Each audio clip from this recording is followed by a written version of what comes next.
CM Revanth Reddy మాట్లాడుతున్నారు. ఇప్పుడు live చూద్దాం. 4x7 పనిచేసే ఒక వ్యవస్థను ఏర్పాటు చేయాలని మేము ఆల్రెడీ నిర్ణయం తీసుకున్నాం.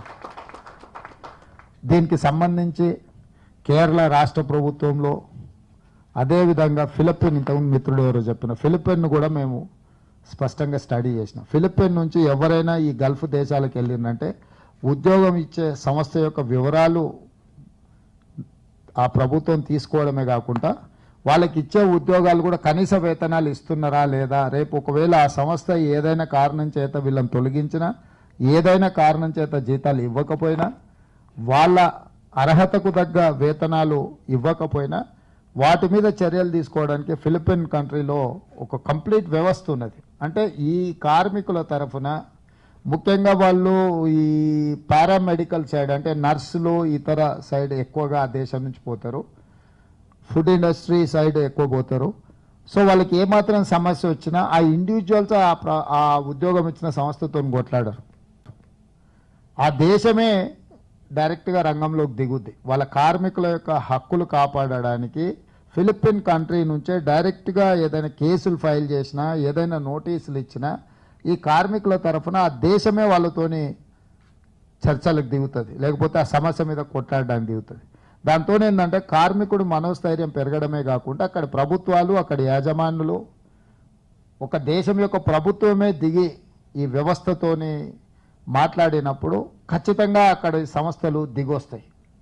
ఆ విషయాలను కూడా మేము స్టడీ చేయడం జరిగింది. కేరళలో కూడా చాలా విషయాలలో వాళ్ళు, ఎందుకంటే కేరళ నుంచి మైగ్రేషన్ చాలా ఎక్కువనే కాబట్టి కేరళ స్టేట్ గవర్నమెంట్ కూడా ఈ విషయాలలో చాలా చర్యలు తీసుకున్నారు. దీనికి సంబంధించి ఆల్రెడీ ఒక పాలసీ డాక్యుమెంట్ ముఖ్యమంత్రి కార్యాలయం తయారు చేసింది.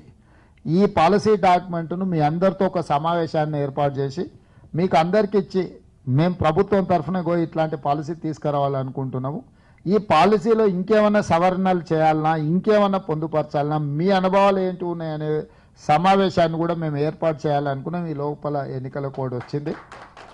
తొందరలోనే ఎన్నికల కోడ్ అయిపోయిన తర్వాత ఇప్పుడు ఈ సమావేశం మీరు ఏర్పాటు చేసిన మేము వచ్చినాం.